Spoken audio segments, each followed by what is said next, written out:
Hey everybody, it's Matt, Cafe de Leche, here with Fidencio and Chris. Altadena, California. Welcome. We're gonna make a Chemex today. We wanna do a little live demo. So what do you need to make Chemex at home? A lot of people make coffee at home. We decided to do a little demo on that and share the way we like to do it. So what do you need? You need a little bit of coffee. You need a Chemex brewer and a filter. And a scale and a timer helps, but isn't absolutely necessary. First thing you do is get your Chemex filter, right? And Chemex filter is a little bit unique. It's like a square, basically folded in two. And so when you open it, you've got 3 layers on one side and 1 layer on the other. Helicopters help.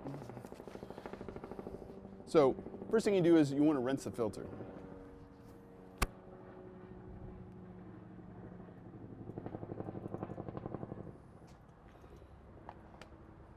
Rinsing does 2 different things. It heats up the brewer a bit, and it also takes away if there's any kind of particles of paper left from the filter. You want to get rid of that. You don't want to be drinking that stuff. Hey! All right, so today we are rocking the water and power. This is our espresso blend. This is what we use for espresso at the shop, but it also brews up really nice. Our blend has some nice kind of caramel notes with chocolate. It's sweet, not overly. It's really nice for the morning as well. You want to grind it medium coarse, not too fine, right? Chemex makes a couple different brewers. We are using the 8-cup brewer, and for that we do 45 grams of coffee, and then we'll add the water as we go. It should be around 650 grams by the end. So anyway, what we're gonna do is start tear off our scale, so it's at 0. And if you have a timer at home, it's good, you can start now. So we're gonna do, the first one's called the bloom, and basically you wanna put enough water in there that you get everything wet, but not necessarily a whole lot of water goes through, right? And the idea is that you wanna get all your grounds kind of wet so that there's no channeling. So you don't get one dry spot and another spot that's wet, and all the water, which will become coffee, shoots down there and avoids the rest of the coffee. This way it's nice and even. And you can see it's called the bloom because it kind of opens the coffee up a little bit. And again, you don't want too much of the water going through. So it's kind of like a nice little happy medium. Now the scale and the timer are helpful. Definitely want to scale when you're weighing out the coffee. We want to get 45 grams of coffee in this. If you had a 10-cup brewer, maybe use 50, 52 grams. The older the coffee is, generally you might use a little bit more. As it dries out, the oils in the coffee dry out a little bit. If you have a 6-cup brewer, maybe start around 40 grams. So our first pour was I did a little bit heavy. It's about 60 grams of water, and we let it go for about a minute. Now we're gonna do our first big pour, right? And you wanna make sure you break up everything in there. There's no dry spots, no chunky things. I like to make little circles. This is fun. Oh, look at this. There we go. All right. We're gonna do that almost all the way to the top, right? So we're at here-ish, right? And we're gonna let that pour through. We hit about almost 370 grams on that one.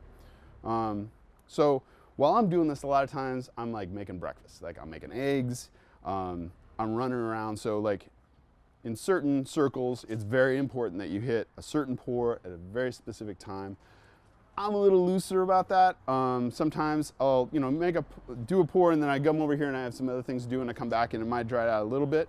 The main concern is that you have the right ratio of water to coffee. So we start with that 45 grams, and you'll see at the end, our coffee ends up at the button, which is there's a little, called the button, little bump right here on the Chemex. Then you know you have your right ratio of water to coffee. Now the scale was really good for making sure we have the right amount of coffee in there, but after that, honestly, I don't use a scale at home most of the time. I don't use a timer. you can see it right now. The coffee's going down. When it gets a little bit lower, we're going to add some water.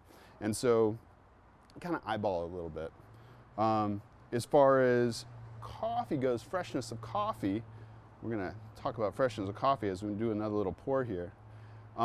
Fresh coffee is always good, but if you are close to a roaster, or if you're maybe someone that buys coffee from us, we'll put fresh coffee, like sometimes coffee that was roasted yesterday, on the shelf. And while that's good, sometimes coffee needs a little bit of time to rest. So between the time that it was roasted and the time you brew it, you definitely want to give it a little bit of a resting time. We recommend at least 3 days. At our shop, we try not to use espresso that's any newer than 7 days old.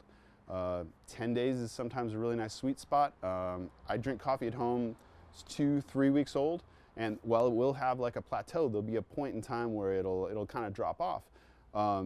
Oftentimes that second week, 10 days to 2 weeks is a really nice time frame for coffee. It rests, it off gases, the gases that it produces after roasting go away, and you get a really nice rich flavor, you know? So we're up to about 4 minutes. We have a little over 400 grams of water in there right now. We're gonna hit it again. We're going for about 650. What do you like, Fidencio? 650? Oh yeah. 7? How do you make yours at home? I use French press. French press. Okay, next time Fidencio is gonna show us how to use the French press. That's another good one, because you can like make that and then you just kind of like bounce, right? You know, it's not like, not a lot of hand holding with that, Exactly. right? Okay, so I'm gonna give a little bit more. So when we're adding the water, what I'm trying to do is get the coffee off the sides, the dry coffee that was off the sides. We want it to all be even, right? You can give it a little swirl if you want to, make sure everything like kind of settling to the bottom, and I want it to keep going down, keep going down, keep going down. Right, so at the end, we're gonna have this nice little bed of wet coffee grounds that hopefully is evenly been brewed. And we're getting close to our button. We're watching our button over there. So a little bit more about our shop. We are a coffee roaster in, we have 2 shops in Altadena and Highland Park. Our roaster is in our cafe in Highland Park. We directly source a lot of our coffees. We were just in Guatemala a couple weeks ago. We have relationships with farms in El Salvador, Nicaragua, Ethiopia, and hoping this new season in Guatemala as well. We're really excited about that. And it means a lot to us because we get to do what like some of the larger roasters do, which is basically meet the producers, meet the farmers, meet the people doing the real work, the people like picking the coffee, and see how they live, get to know them on a one-on-one relationship kind of level, and then we get to kind of support them in a way where they can anticipate that we're going to buy their coffee for the next season, which helps them with their own production, and we can anticipate getting great coffee on a regular basis, right? So it's kind of a win-win for everyone. So when you buy coffee with us, you're supporting those producers, the real, oftentimes real mom and pop producers, small producers in different parts of the world, and we're really proud that we're able to do that. All of our coffee is roasted in small batches, 6-kilo roaster in the back of our shop. Myself and our manager, Sarah, roast all the coffee. So it's a real small hands-on operation, and we love your feedback. So please hit us up if you have any questions or thoughts. We're gonna give it one more pour. We're coming around the final stretch here. Again, getting the stuff off the edges, right? And up. Mixing up a little bit. We're watching that button again, getting pretty close. Starting to slow down just a little bit, not unlike myself. And what else can we tell you about? What's that, Fidencio? Your website. The website. Hey, that's a good question.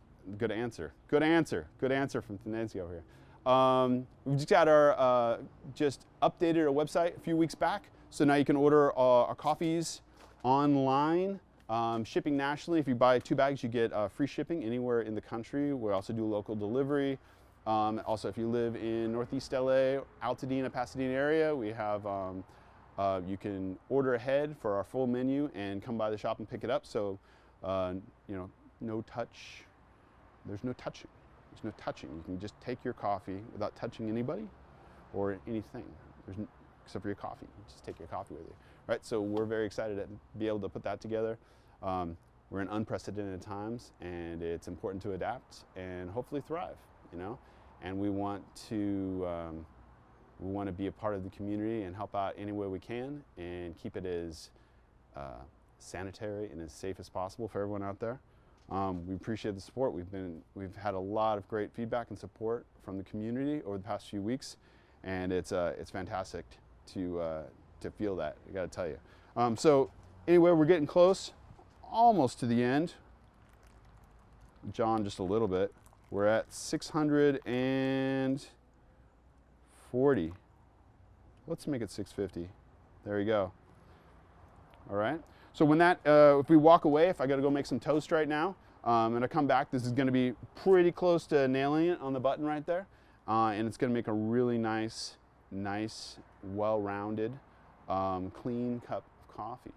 That was our Chemex live demo.